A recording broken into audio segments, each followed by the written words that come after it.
Greetings and welcome back to another Perspectives. Today we're going to be talking about Estonia. Now, many of you, or maybe some of you, might be thinking, what the fuck is Estonia? Well, it is a country situated in the far east of Europe, situated between Russia and Latvia.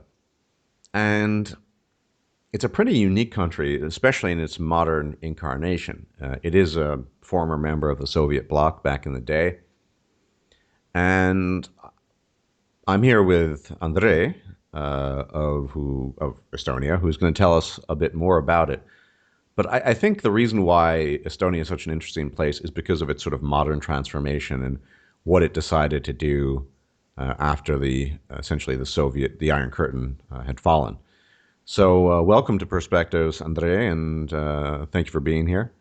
I guess we should go a little bit into the history of Estonia. I mean, most people don't know anything about it, where it's situated. Up until fairly recently, I just knew its geographical location and its capital, and that was it. So, Greetings. Yeah, I'm indeed a qualified Estonian, so to speak. right. And until relatively recently, Estonia hasn't been particularly independent in terms of its organization. So, if we go back to history, basically starting from the 12th century, it has been occupied by either Danish, Swedish, or Russians, sometimes Livonian Order, and occasionally even Germans. And basically, the first time Estonia declared their independence is 1918. And even at that time, they had to deal with a bit of German occupation and then a short war with Russia, which was followed by the Russian peace treaty in 1920. And when World War II broke out, it was once again occupied first by the Germans. Yeah. Actually, no, let's go back a bit. When the World War II began, and even before that, when the Russian and German governments signed the Non-Aggression Pact, Russia signed an agreement with the Baltic states to occupy some of their military bases.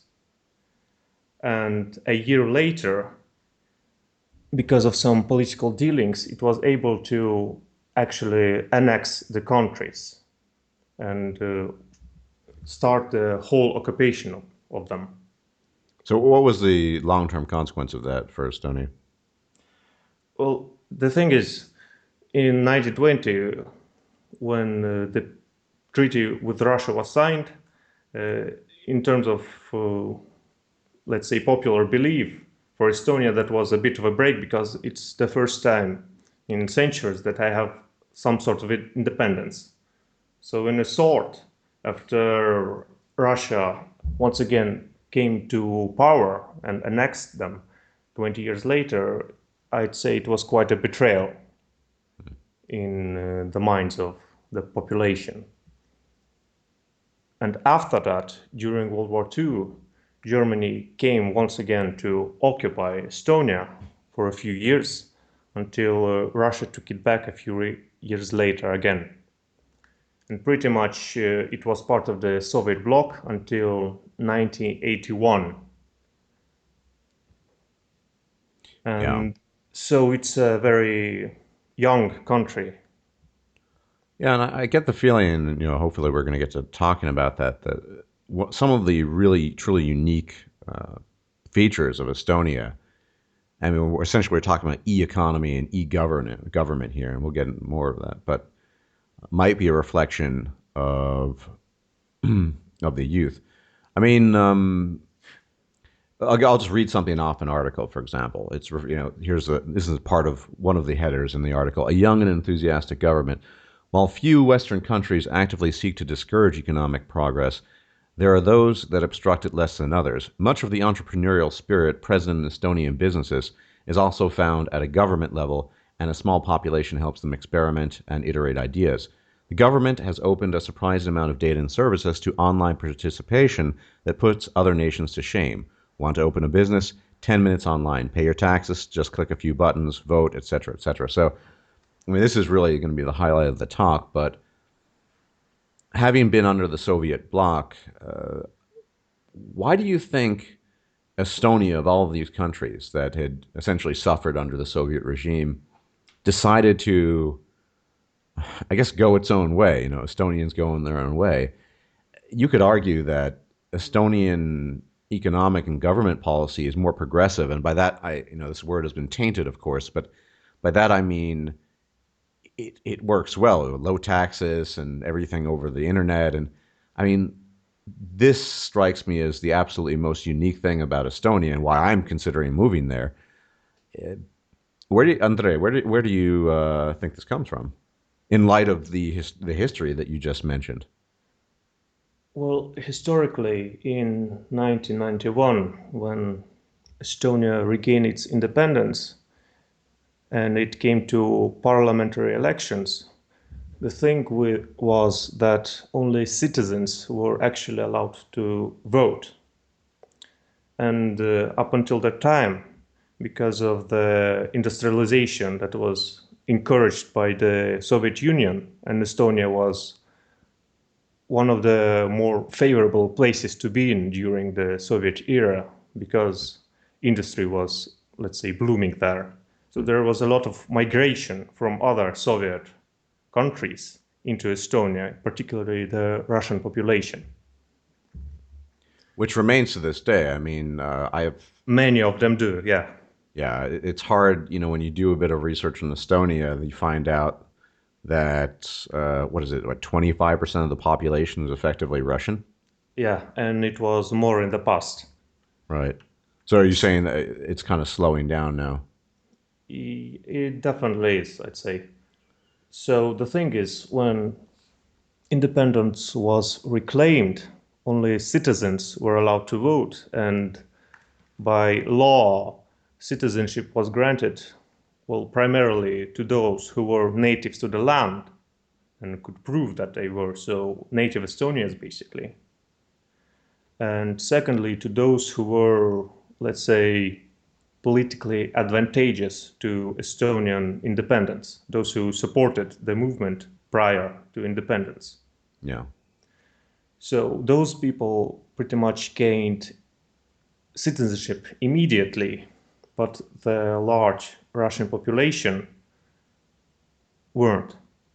Hmm. And so you had a parliamentary election coming up, and you had a voting population that was pretty much native Estonians only. And so they elected an entirely ethnically Estonian government. And anti Soviet thoughts were very much popular amongst those. And so you have a fresh government, which, by the way, most of the parliamentary seats were filled by people that were quite young in terms of political age, what you'd consider. They were mostly around the age of 35 or something like that. So that definitely helped in the, let's say, innovative spirit of the government. Yeah. So they were open to new ideas. And at the same time, they were quite opposed to the idea of following the Russian way because of the historical context that they were I mean, quite they sick of it. knew essentially that Russia had failed as a state, the system they had. Yes, and so they turned wholeheartedly to the Western system and And pretty much followed that. Andre, I would argue, based on little I've studied and known by now, is that you guys do a better job at civil liberties, economic freedom, press freedom than most countries in Western Europe and North America. Pretty much, yes, but I think that is a consequence of it being just a very young nation, and so the populace Yeah, didn't idealism. didn't grow cynical as of yet. They had definitely had a lot of hope. Well, if I might add a thought, that's certainly an excellent point. I think that youth, I mean, me being the eternal cynic, but youth certainly plays into a desire to see things work. But let's face it, it's the small population that helps as well. I mean, Yeah, and and a small territory as well. So change is very easy to institute. There's not a lot of Yeah, and inertia. I think Estonia, in some sense, if you're going to argue for that kind of system, and we can talk about taxes in a bit, but just sort of the small government, low taxes, let you do what you want as long as you're not hurting people. This is essentially the argument you would put forward in the context of the United States for states' rights and states being able to do what they want, and essentially states beyond the stipulations in the American Constitution. I'm trying to tie things in here, having jurisdiction over what they do there. So you might have one state that's radically different to another. I think Estonia is a living argument for that in some sense, because it allows you a freedom that you know that isn't present in these huge super states. We've lost our I guess I am American. We've lost our way in the United States. We don't have a basically states should be basically be more or less be their own countries, and I don't by that I don't mean literally be a country, but it should have just everything not explicitly in the Constitution should be expressed there. Now I don't know your familiarity with American history or politics, but we've in the United States have moved quite far away from that. And when I look at Estonia, I mean, I have to move in about a year, and I'm just thinking I should move there because everything is done on the internet, and my internet is my livelihood. And low tax. If there's a 20% flat tax? Is that right? Yeah, And so there that is. just it's really easy. You just pay your 20%. That includes what health insurance and everything else, right? Well, insurance, I think, is something separate. Okay, fair enough. All right. But actually, now that you mention states, in Estonia, it is, of course, separated into different counties Right. and the so-called self-regulatory areas. And basically, the government as a whole, so the parliament, has no say in how they regulate themselves. So, in terms of how you mentioned states, it's quite a similarity in that. Yeah. Well, that's even better. I wasn't familiar with that aspect of Estonia, but I mean, lower taxes are always better, but compared to Western Europe, where you fork over close to half your income, whether it's directly through taxes or health insurance, Estonia is just really you always got to go where the taxes are lowest, ideally, and 20% say versus 40% or 30%, that's better. I'm just beginning to wonder, you know, why Estonia seems such a well kept secret. I mean, I'd imagine not everyone would want to live there. I guess it's relatively high in latitude, and so it might be somewhat cold there. I guess. Sometimes it is, but I'd prefer actually to more cold. Yeah. Well, I mean, you know me. I love the cold. I can't stand the heat. And it's also very rainy, so you'd love it here. Yeah. Well, limited rain. Yeah. Yeah. So the weather for me seems perfect. I don't want to turn this into I can't wait to move to Estonia talk, but I'm just trying to highlight these radical differences between this small and young nation and the rest of Europe, which is essentially living in a kind of, I would call, political dark age, because the rest of Europe is just, high taxes, massive welfare, everything is bureaucratic. You know, I, Yeah, you don't really have that. I got off the phone with today with a Hungarian friend of my father's, because I'm thinking about moving there as well. And just talking about the bureaucracy sounds even worse than German bureaucracy to some extent. And just how could I possibly entertain living in a place like that? I don't like the complexities there. And I've dealt with German rigidity and all the time, and it's just annoying. You well, guys really seem to have done it right, I think. And I mean, I guess, do you feel that I mean, I also compare it with Scandinavia, your neighbors to the north. yes, I mean, you guys have gone down a completely different route.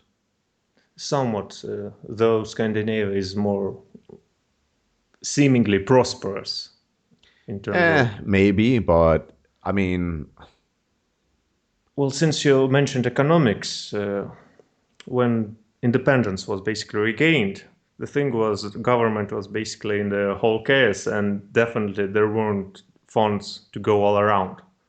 So many of the decisions made, I guess they came with the mindset that We have to build an efficient system because we just don't have enough resources to go around building this huge bureaucracy.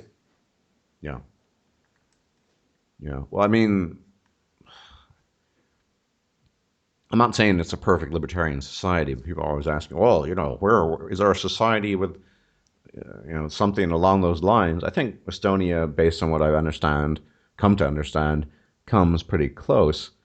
And it just reinforces the argument that you need a small population. So you need these small states, and as you put it, these provinces that are essentially self-governing.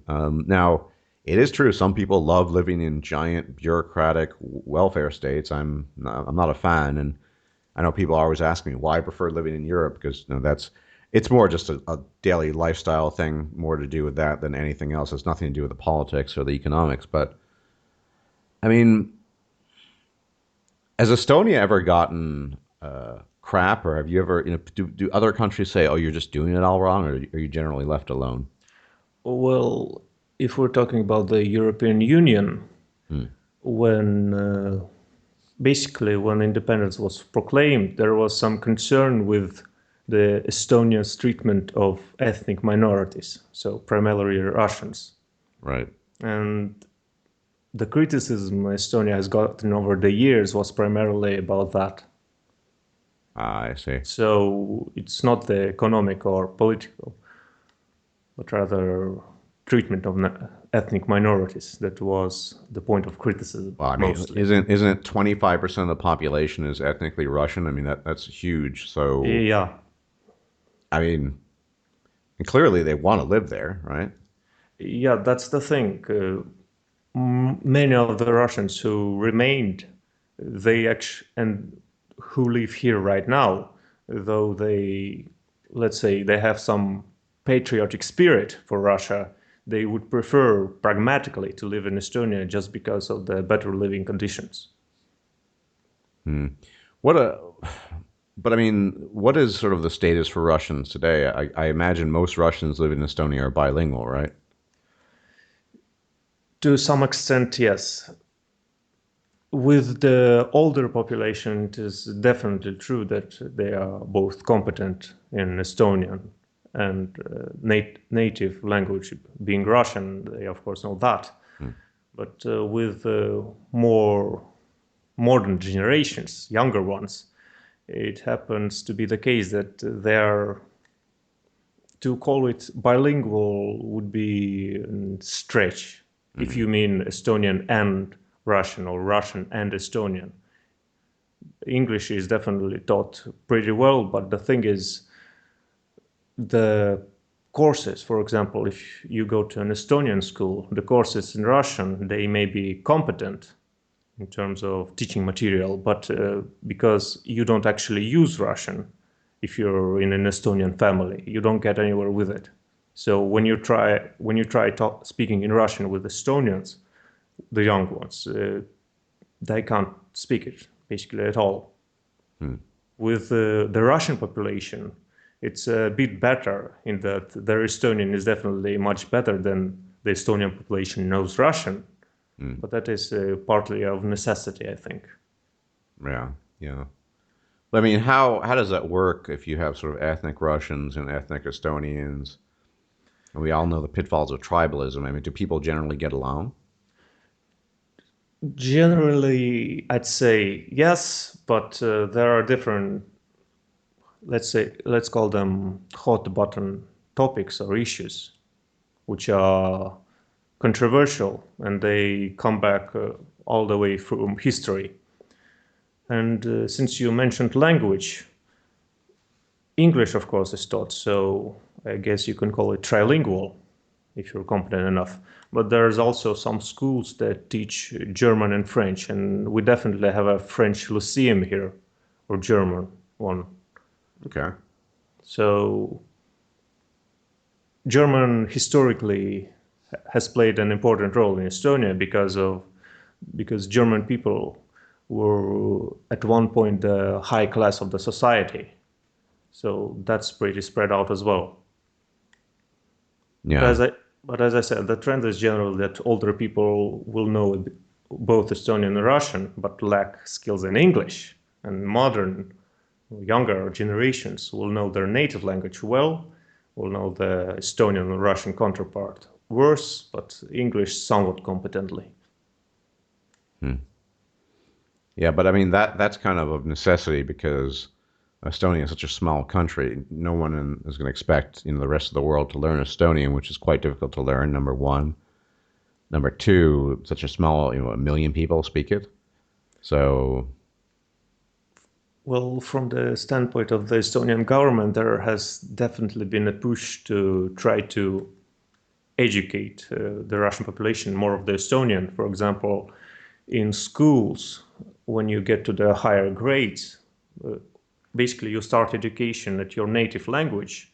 And over time, over some years, some courses just start transitioning to Estonian.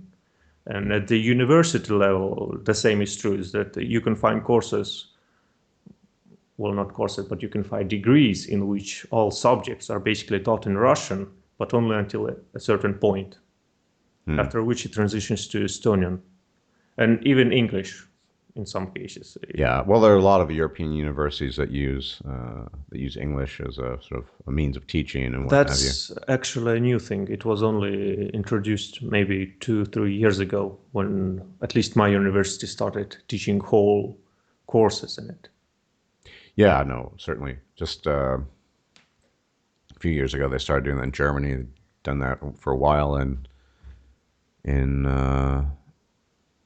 in places like Denmark and the Netherlands. But why don't we go into some of the details about, I guess, the e-life in Estonia. Uh, so one of the things Estonia is sort of famous for those who've looked into it, is things are just really simple to set up. Businesses, Yeah, definitely. It's everything is just sort of basically clicking your left mouse button, essentially, right? it's a very business friendly environment in general, I'd say.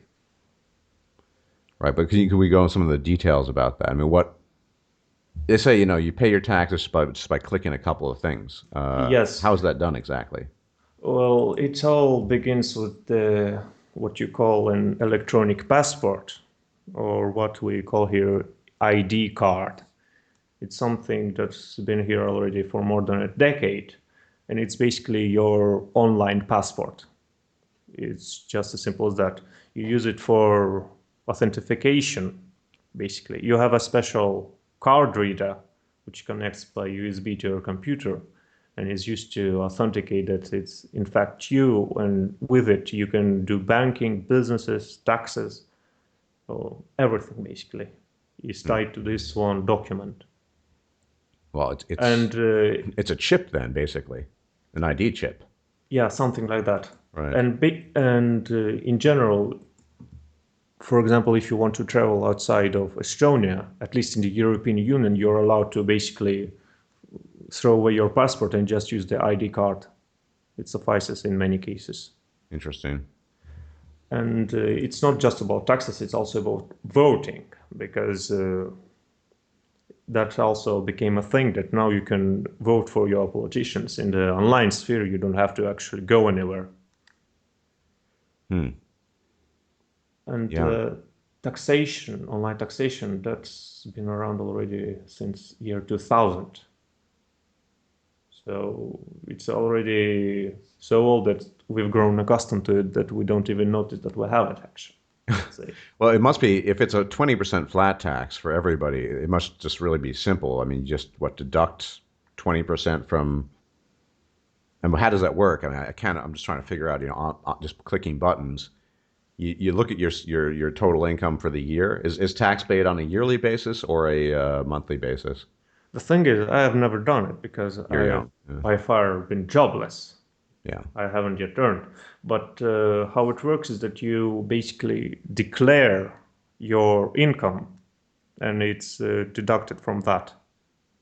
But is it monthly or annual? I'm not sure actually. Okay. Well, fair enough. I mean, I'm pretty sure it's monthly. okay. So at the end of the month, you declare whatever it was you had, and it's self-declaring, so I guess you would just sort of what you send the money over via your bank. I mean, how does it work in Estonia paying taxes? I mean, I realize that since Well, you're still young the and you haven't worked, but I'm yeah, just well, interested in this. the ID card, the thing is, the government portal, which we'll call it like that, through which Right. you view your all your information, it's connected to your ID card, but at the same time, the ID card is also connected to any financial account you have in any bank, because any bank that works in Estonia will have that feature integrated. So Right. just by virtue of using your ID card, your financial account is already connected to the portal. Okay. Fair enough. So basically, it'll sort of automatically deduct it then, in some sense. I guess it will. I can actually clarify, but that will take some time. Well, it's fair enough. I mean, just getting an idea of how there's no other state in Europe that just clicks a bunch of buttons and that's it. Simple, but it just sounds so But bizarre, but also so promising at the same time. basically, everything that can be automated is. For example, if we talk about paying for your water or electricity, you actually have to look at the numbers and enter them manually because you're not connecting your pipes to the internet. You have to look Right. at your own water meter, and Yeah. if it doesn't look too sketchy, no one will bother you in that sense. Right. But I guess with the salary, it can be automated. Yeah. Yeah. Well, I mean, simplifying things um, is a good thing overall. So that is. Yeah, but what about? I understand medical prescriptions are done online as well. Is that it? Yeah, there is definitely, let's say, a larger database. For example, when I went to the doctor, let's use an example, and I needed something, there's an online database on every patient. And so you don't have to use paper prescriptions. You just go to the pharmacy, you show them your, once again, ID card, so they clarify it's indeed you. And basically, it just shows whatever the doctor typed in there. Hmm. So it's paper free. Well, I guess that was the accent of the system, is that we'd like to have everything online. well, it certainly simplifies things. I mean, if I want a prescription here in Germany, I gotta head down to the doctor's office, wait in a queue for hours usually, and it's a pain in the ass. But I think that's the price you pay in a rather large country. I mean, but once again, if you could break down these countries into really small states and just let everything be done that way, it's not Then it like would the be more efficient. it would be more efficient. The technology exists clearly because you're able to do it in Estonia. I don't think the Germans or the Dutch are fundamentally different. Yeah. And But I guess that's the interesting thing is that because I've lived here all my life and most Estonians don't really travel much, I guess we've really grown accustomed to it, is that we don't even notice it. yeah, and for us outside, we're just really that's all you need to do. And oh, that sounds really simple. As an example, I don't know, maybe you can tell me, in the United States, for example, if you go to a shop and you see a price on an item, does it include tax? Or Well, there is variation on that in the United States depending on the state. So back when I was growing up in New York, people often would travel over to New Jersey. Now, overall, New Jersey is a shithole, but it was at the time, and I haven't checked back in the '80s and the early '90s. It didn't have what we call a sales tax on clothing, so it was just you could basically one shirt would cost less in New Jersey because you didn't pay tax on it, but New York had that tax. So it's basically variable, I think, according to state. Some states in the United States don't even have a state income tax. The ones off the top of my head, well, I'm trying to remember, but I can't think of them. But most do. So there's some variation there. But yeah, I mean, so there is some notion, there is some idea still in the United States of kind of states' rights, or states are being different. I mean, some states are still quite different from another. You know, you compare, Yeah, say, like New Hampshire with Massachusetts, which are very close to each other, and they're very, very different in their political and economic composition as well as their ethnic composition. You know, and people. So there is some variation. It's just there's not enough of that because there's too much interference from the federal government in the day to day operations of the states. In many ways, states are well. There's sort of an artificial dependence on the federal government, but it would just really depend on the state. Whether I know in Germany, if I say buy a game on Steam, the Mehrwertsteuer, the value added tax, is added on top of whatever the base price is. So I guess you know in Germany it's the tax is always included. So yeah, and that is the case in Estonia. In that you walk in, you see an item. If it's five, it means it's already covered in that well sense. rather well yeah my bad. I mean it really depends. I remember when I was buying components for my computer, the Mehrwertsteuer, the value added tax was added afterwards to some degree. So I guess it can be deceptive, but it seems in Estonia it's just straightforward. So Yeah, it's in terms of, for example, salaries. It's also the same thing. Basically, if you're told you'll be earning, I don't know, 600 euro a month on a job, that's already including. So the 600 is what you'll actually get after the taxes. right, right, yeah. So we don't talk about tax-free value. We talk about just what you'll actually be getting. So it's already included. Yeah, yeah. I mean, simplifying your life, I think, is a really good thing. Nobody likes paying taxes. Even I think the most hardcore socialists, I probably don't. Maybe they do. But at the end of the day, if you're going to pay them, better that they be low, and also, you know, Not a hassle. simplify it. Yeah, not a hassle. I mean, April is a notorious month in the United States because that's when you have to pay your taxes. And it's just a pain in the ass. A lot of people just hire accountants because it's so complicated.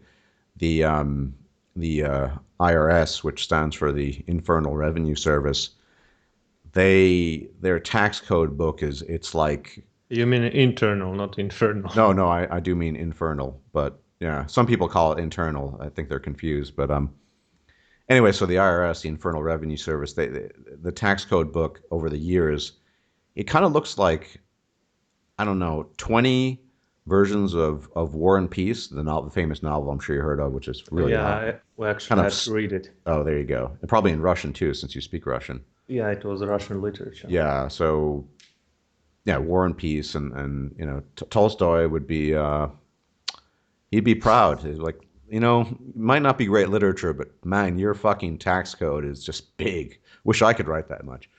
So it's just, Yeah, yeah. I So it's get it's what it's, you mean. it's absolutely fucking horrific.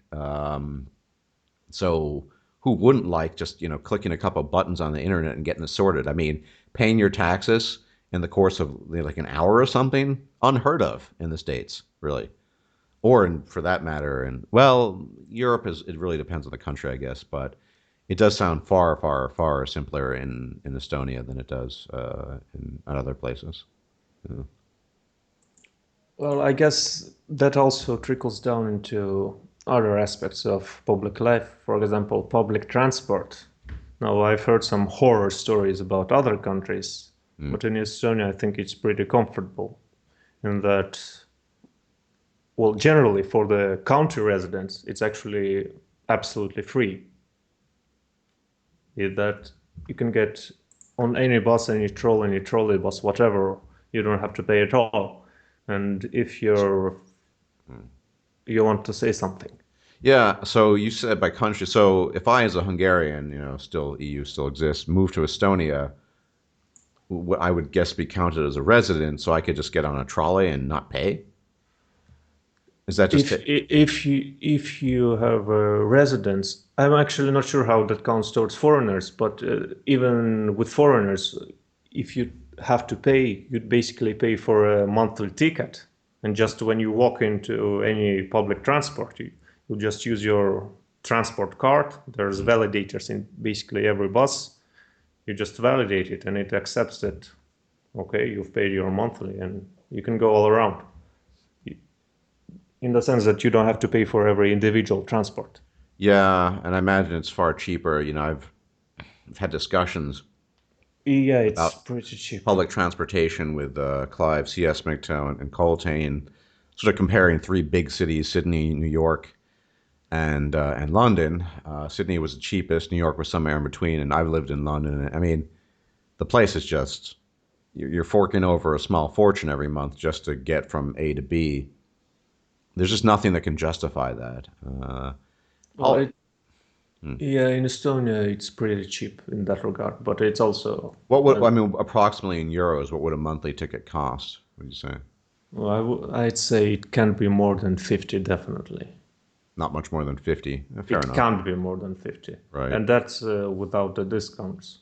Yeah, yeah, yeah. It does. It just sounds like But you know, you can also buy, I think if you buy a ticket for 3 months, it will be about 120 euros. But that's a quarter of a year for any transport, basically. yeah. And I imagine it being free is just covered in the 20% flat tax. Yeah, of course. The tax is already covered, so you don't ever pay more than you see on the label. Right, right. And then the guy operating the trolley, whatever, his salary is covered from the Yeah, everything tax. Yeah. they're on government salaries. Right, of course. Yeah. Now, is there any opposition within Estonia to this system? I mean, this is a MGTOW channel on some level, so you would think that women in general wouldn't like a system like that. Just because, I mean, the amount of services. Well, I don't know. The argument for lots of tax is usually, a million social services. I'd imagine you have some of those in Estonia, but maybe not as many. We do have social services, but the thing is, you'd never be able to survive on just a welfare check in Estonia, whatever your Mm, condition is. yeah, yeah. But that said, with a lower tax rate, you're earning more. So, Yes, yeah, yeah. but So it's basically. I mean, I guess there's some issues. Say if you were a libertarian politically or philosophically. the thing is, you may not receive much in welfare, but there are definitely not compensations, but exemptions. For example, if you're below a certain income range, you're exempt from the income tax entirely. Yeah. And there are also compensation, not compensation, but exemptions depending on where you live, with whom, what's your situation basically, how dire Right, is this. right. But I mean, I guess that's the difference. I've never been on welfare ever, never taken any.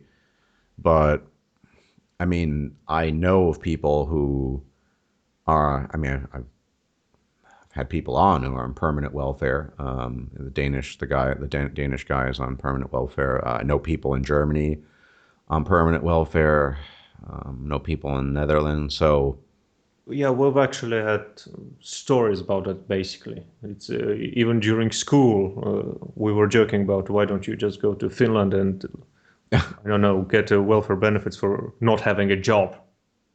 yeah, I don't. I mean, the system just sounds better to me than anything else in Europe. Just because who knows? Who knows how you'd react if you're really in a horrible bind? But every time I've been in a bind, I've tried to take a different alternative rather than going, say, on welfare.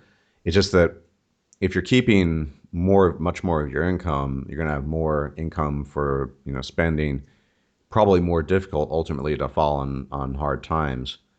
But I mean, I guess one of the quote unquote risks of the Estonian state is that you don't have the safety net to the same degree as the rest of Europe. Now, this strikes Yes. me as something that, particularly to women would find quite terrible. I mean, I find it odd that this system has been implemented and women are not up in arms about it. Well, the thing is, in Estonia, I think, culturally speaking, when you live with your parents up to a certain age, I guess in America you'd expect 18, 17, and then you're out, Hmm, right? pretty In, much, yeah. in Estonia, that's pretty much not the case. It's quite common for you to live with your parents up until a much higher age, until you're basically ready to move out. Mm. And Well, I mean that's kind of overall so, the case. In a lot of places in South Korea, it's pretty similar, particularly if you're a female, till you get married yes, off, that kind of thing. especially with women, that's common. Yeah, so I guess it's culturally just very sort of distinct. So whereas, yeah, I mean, United States is kind of like boot camp. It's like you're 18, get the fuck out of the house, piss off. Not universally the case, but to very often it is the case, and it has its merits and it has its downside. Um, so I guess it's sort of this cultural thing that you know, if you're a woman and you're 27, still living at home, still looking for work, that's not a really big deal because you still have home to live in, right? So, I don't know about 27, but up to 25, 24, it's not really frowned upon. right, right. And not just women, men too. Yeah, no, for sure. I get that. Hmm. But still, I mean, I mean, is there something like paid maternity leave? I don't think so. I Oh, that's never heard. great. It's there probably isn't because No, you don't have enough money for that. If you're gonna it only, definitely, yeah, if there's only a 20% flat tax, you can't pay for mothers to go on baby vacation. Obviously, it's gonna be really there's difficult. never heard of anything like that. Yeah, Yeah, and somehow, without paid maternity leave, Estonians are still doing okay. Man, how did that happen? there is alimony though, definitely. Well, there's alimony everywhere. I think historically there's always been some form of alimony, no But matter where you go. at least according to the description of it, it takes into account your living situation, so that if you're barely earning anything, you're not going to be given an alimony payment of 10,000 or anything like that. So I Right. think it does, at least theoretically, it takes into account your situation. Oh yeah, yeah. Just uh, amazing. Yeah, who would have thought Estonia, stuck in Europe, a victim of the Soviet era, would turn around and become so progressive? And I'm using that in the traditional sense, as in forward thinking. I don't know. I definitely need to visit Estonia. I definitely need to investigate more of Estonia because, I mean, 20% is still a bit high, but it's still better than 40% or whatever. Um, Well, actually, now that you mentioned the progressive word, there's an issue I'd like to bring up that sure, sure. Estonia is the first post Soviet country that actually legalizes same sex marriage. Hmm. And the interesting thing is, it's actually against the will of the population in the sense. Because if you took any survey, most people, the population of Estonia, wouldn't really be in favor of that. But as the text read that I'm reading, right? Right. It is said that the human rights are more important basically than perception of the population in that sense. Hmm. So the government is actually willing to enact into law policies that are, let's say, in support of human rights, but against the will of the population in a sense. That's interesting. Although, I mean, I'd imagine why are most Estonians, traditionally Christian and very conservative? Actually, no, most aren't, and for many years, at least in terms of statistics, by percentage of population, it's the most atheist country on the So planet. why on earth would they have an issue? I mean, not. I think I don't like any marriage, but I mean, who cares about gay marriage? I've never. This is an issue that's been just throughout my life, just resoundingly unimportant to me. I mean, you want to go marry some guy and fuck him up the ass? Go ahead, be my guest. I don't care. I don't understand why people take issue with it.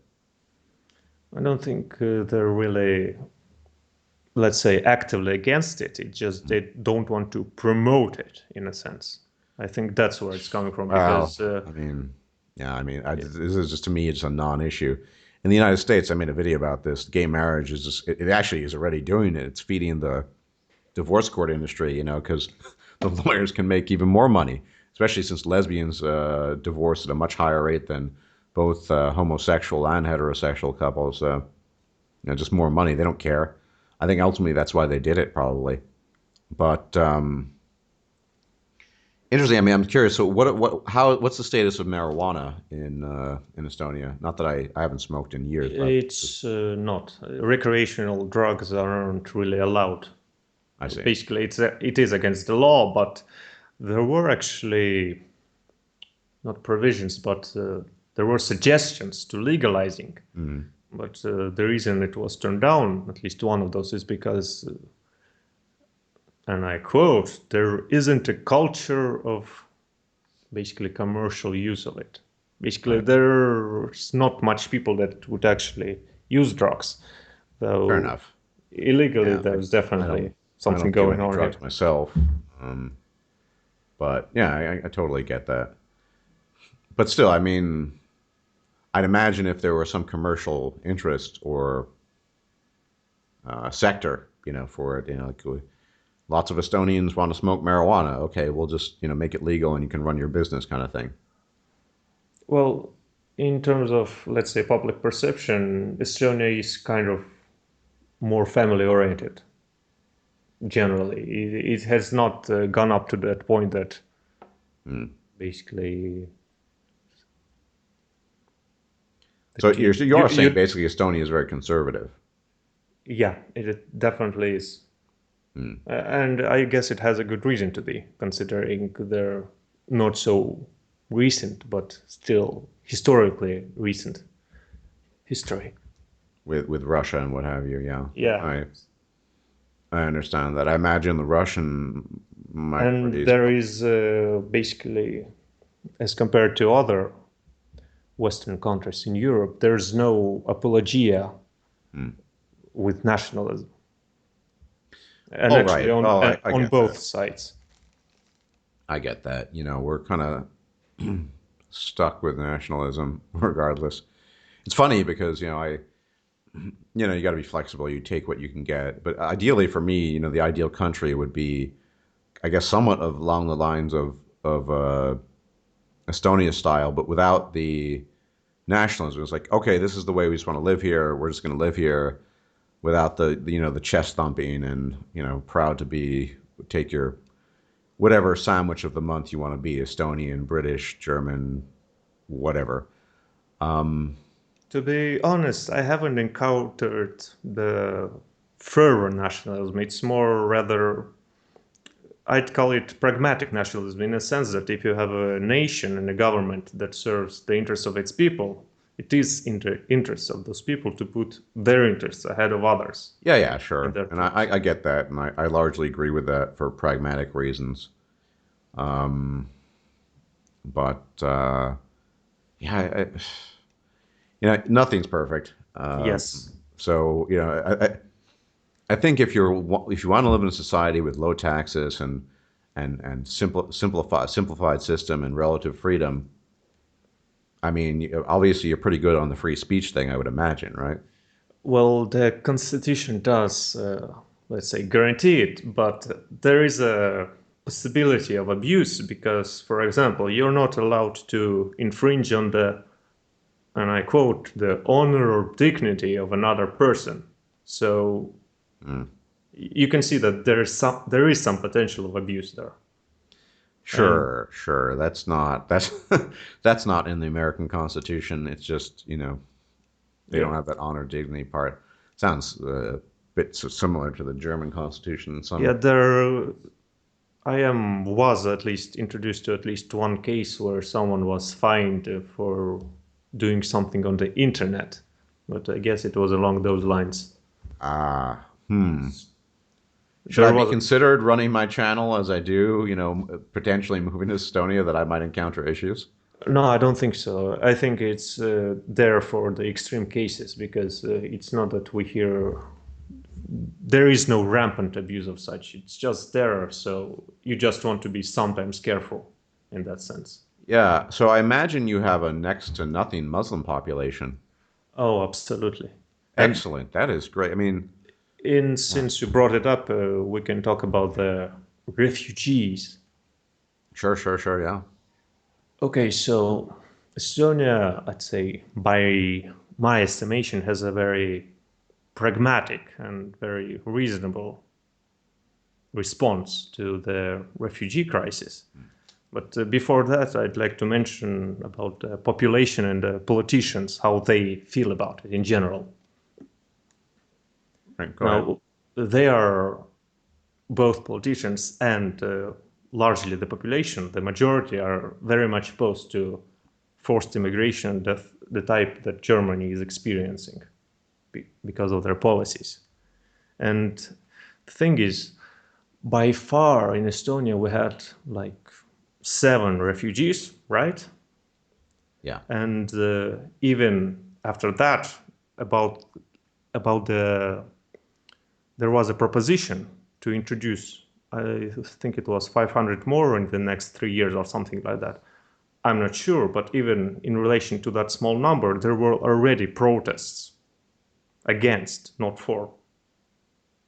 So the population is definitely extremely against any sort of cultural interference with their own. Hmm. Interesting. And the thing about the refugee process, it's if you're a political refugee, if you're a runner, I don't know, it's very difficult to get into Estonia because they have a real vetting process, basically. Well, not only that, you don't have a robust welfare system, so Yeah, and the integration is compulsory. You have compulsory language courses, I great. think. So if I move there, I basically get, paid for my taxes, obviously, Estonian lessons. That's relating to refugees. I'm Oh, not sure. you mean, well, I'm a refugee from overly developed socialist and overtaxed Western European style states. Can I declare myself as such? From what I actually read, you should pay for the courses if you'd like to stay here. But if you're successful in them, you will actually get all of your money back. It's that so that people don't just go to lessons Yeah, and yeah. I don't know, sit to do nothing just for a tick in the paper. I'd love to learn Estonian. I mean, it would help me in my learning Hungarian because structurally they're fairly similar, at least. But yeah, I mean, but with getting to the Muslim issue, I can imagine why there's just no appeal there. You're probably, I mean, But apart from a Russian minority, pretty homogenous.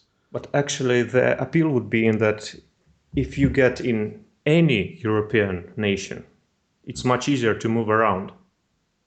Yeah, Right? So that's the thing that the system actually prevents because the vetting process is there to determine whether you actually want to stay in Estonia, not just get here and then fuck off to Sweden or something, right. because it's actually extremely easy to do. You're specifically talking about refugees as opposed to EU members.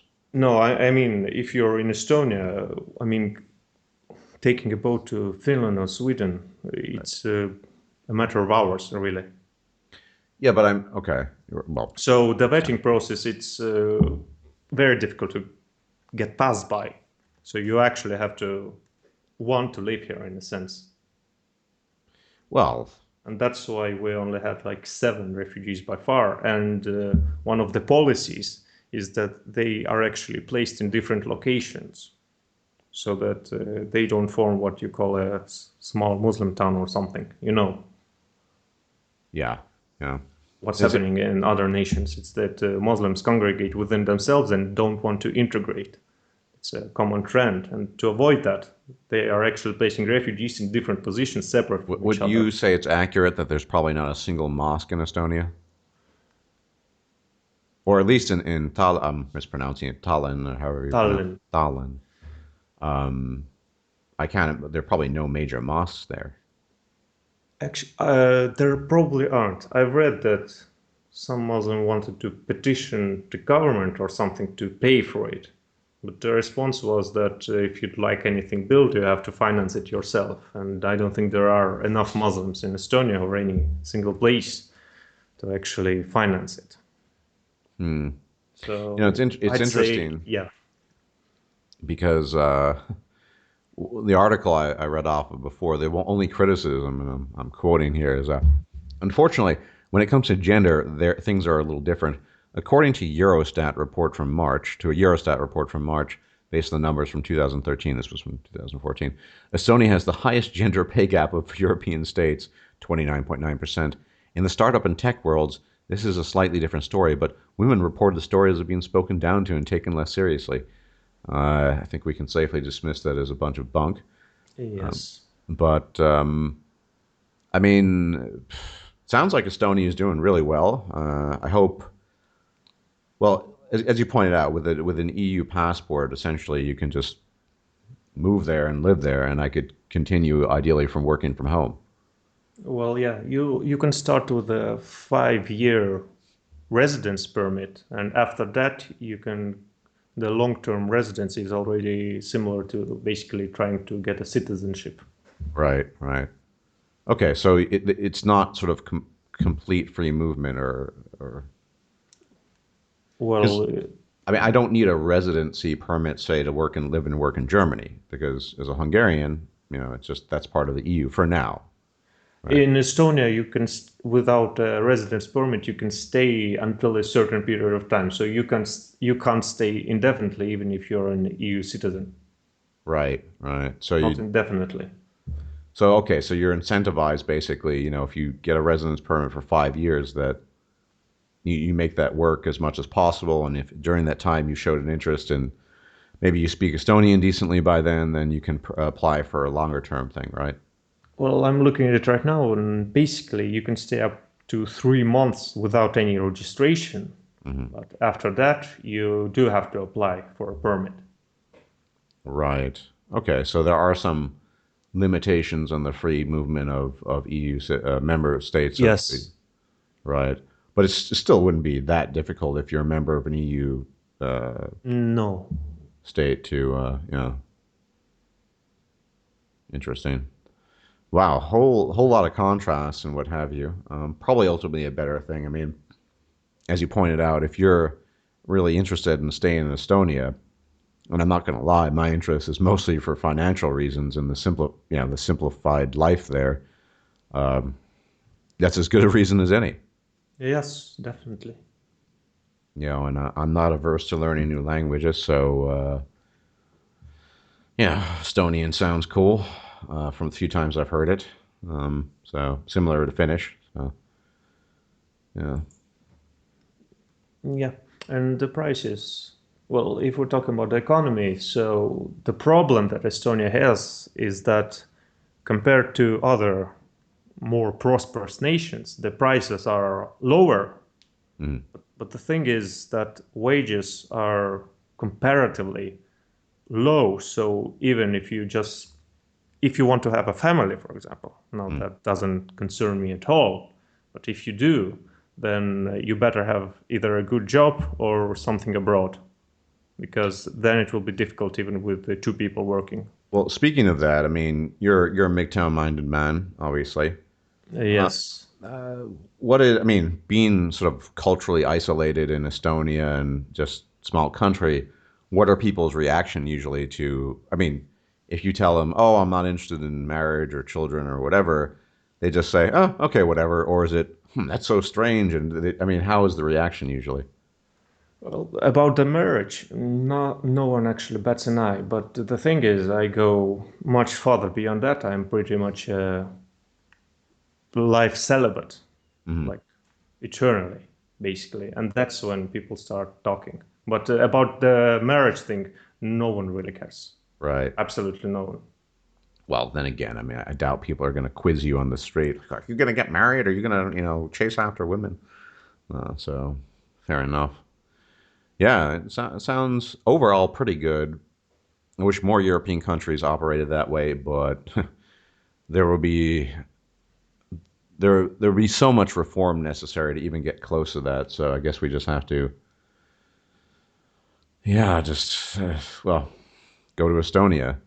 But I like the fact that there is that incentive there, and um, that's a good thing. I mean, the fact that you're encouraged to integrate, and if you don't integrate, then you're kind of Yeah, screwed. I basically, if mean, you don't integrate, you're out because it's yeah, and mandatory. that's great because it's not that there's nothing about German. I mean, I'm just here because I ended up here because I found a job here originally, and then I ended up doing something else. But the amount of people who don't speak German competently is pretty insane. Now, by that I don't mean perfectly, and they can talk, like Schiller or Wolfgang, or Goethe or whatever.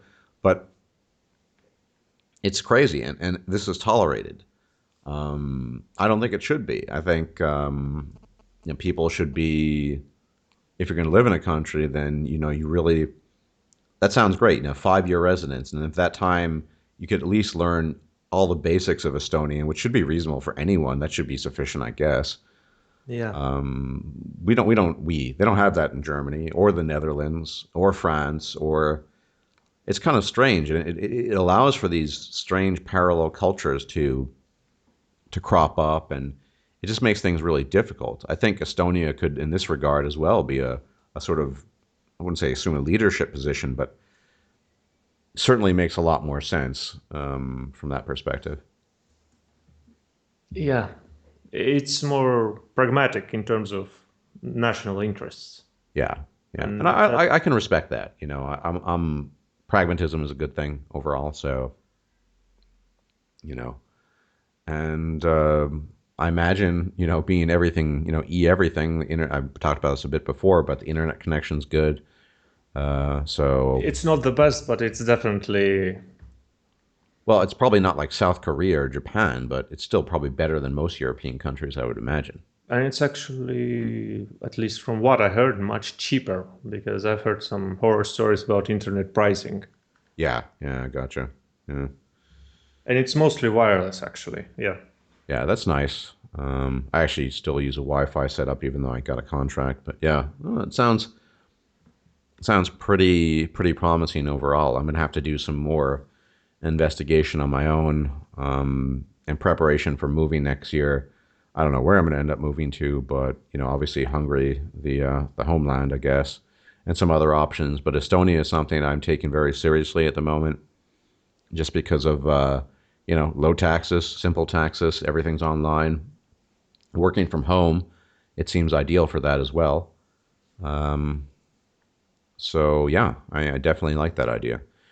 Anything else you'd like to add, Andre? Well, actually, there's plenty much more we can discuss, I guess. In terms of, for example, the cultural problems in terms of Russian and Estonian populations, that's a hot topic here, I guess. Well, If what you if exactly? you'd like to learn more for it. Sure, sure. I certainly can understand. People of different ethnicities and different conflicts. People are tribal, like beating their chest. I get it. Yeah, there are definitely. So, what is it that native Estonians hate the Russians and vice versa, or is it just the Well, Russians that hate the Estonians? Or that's the thing. The outright hatred or disgust is quite rare, but you do find some certain cases of it. And I guess the largest conflict that you could imagine that happened in the last several years was in 2007. Mhm. It's when the Estonian government decided to move a certain war memorial. Basically, the war memorial was built to commemorate the when the Russian troops, let's say, freed Estonia from the German occupation during Second World War. Now, the problem that Estonians have with it is that while they were free from German occupation, they weren't free from Russian occupation, uh, right? yeah, And so this memorial, in a sense, promotes, I guess, in their minds. Well, some of it is their words. It's that it shouldn't be celebrated. That Estonia was basically saved only to be occupied by another. And all right, so in 2007, when the government decided to move the monument, they didn't decide to remove it or demolish it. They only wanted to move it to what they would call a more appropriate place, which is actually Oh, a cemetery, actually, yeah. Hmm. Because under the memorial, there were actually some people buried. 12 Russian soldiers, I think. Well, this really just strikes me as the usual bullshit, you know, Yeah, but blaming the ancestors for XYZ, blah, blah, blah. Totally uninteresting. I mean, every country does it to some degree. You know, they did this to us 300 years ago. They did this to us 5 decades ago.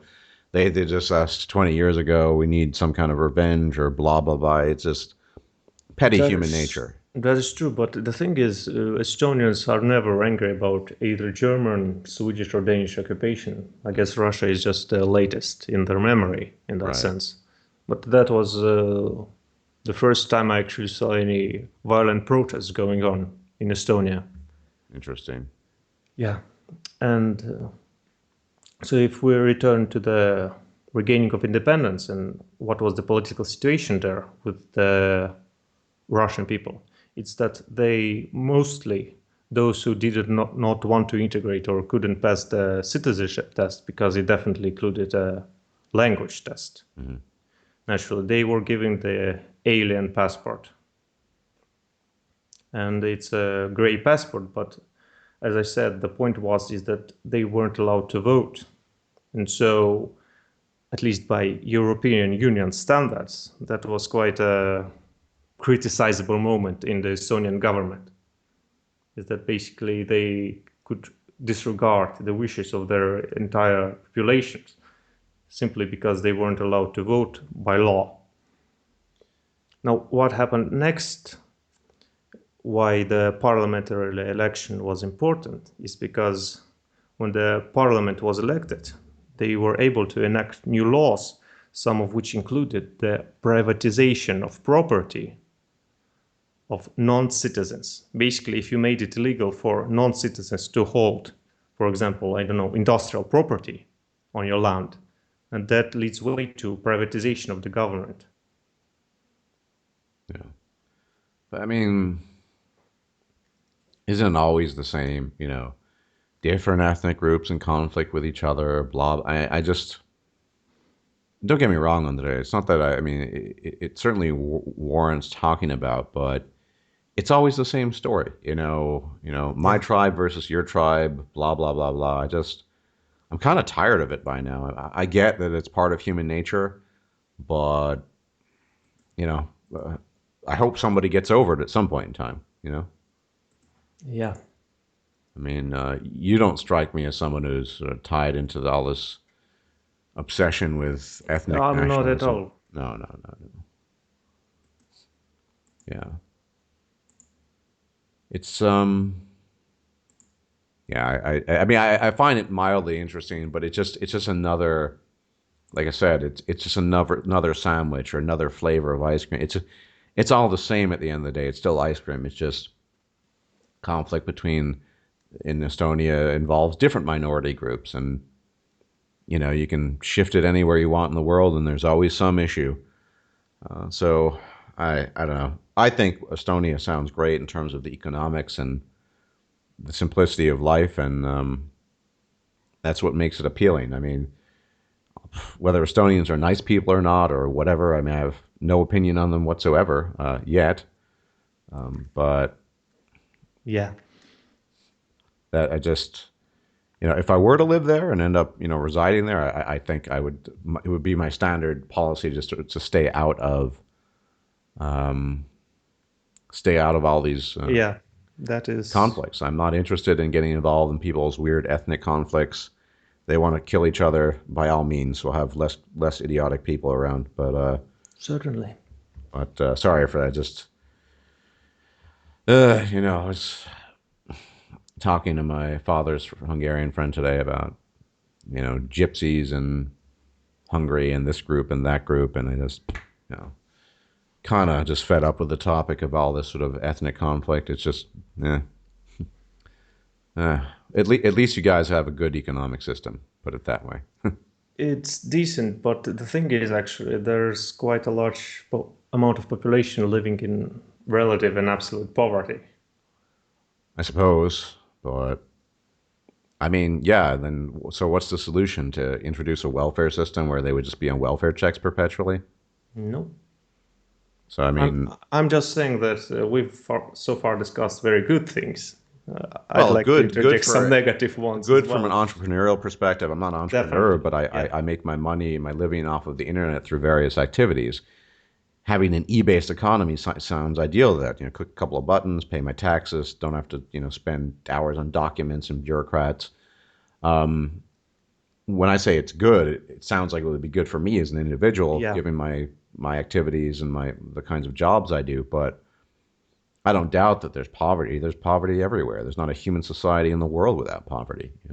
Oh, by the way, since you mentioned welfare, Mm. I think this is quite an important point is that citizens in Estonia can actually, under general circumstances, if they perform decently well, can study for free in universities up to PhD levels. Yeah, yeah. I mean, everything has its downsides, and so obviously, if you just want to spend the rest of your life living off of welfare checks, then I guess Estonia is a bad place. But well, sounds good to me. You know, I like the fact. Well, I'm not going to lie. I like the fact that you have a minimal presence of Islam there. I think it's just looking at the way it's structured is something that people could look into in the future for other countries and other models. Yeah, religion definitely has a Yeah, very that's little great. place Very here. little religion in general, whether it's Christianity or Islam, whatever. It's just. I think every place can appeal to people on different levels. And despite the cultural differences, Western Europe is pretty monolithic. Robust welfare systems, lots of Islam, relatively speaking. Just I'd like to get away from that. Even Hungary is somewhere in between, but Estonia really just sounds sort of out there, which I like. But anyway, I've mentioned how much I like the idea of Estonia a million times already. So there you go.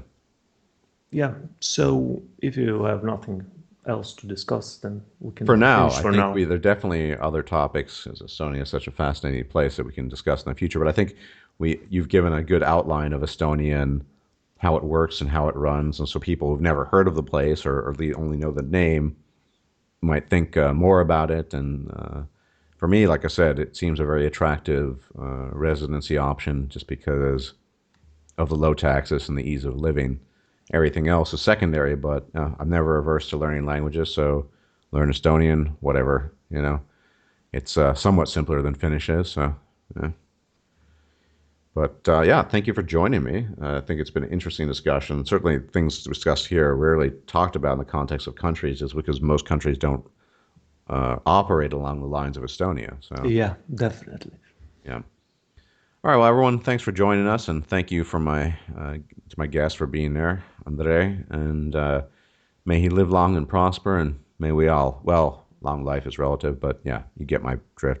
I'll talk to you soon, and once again, thanks for being here. If you liked this video, please like, share, and subscribe. And if you enjoy my content, please consider making a donation or becoming a patron. Thanks for watching.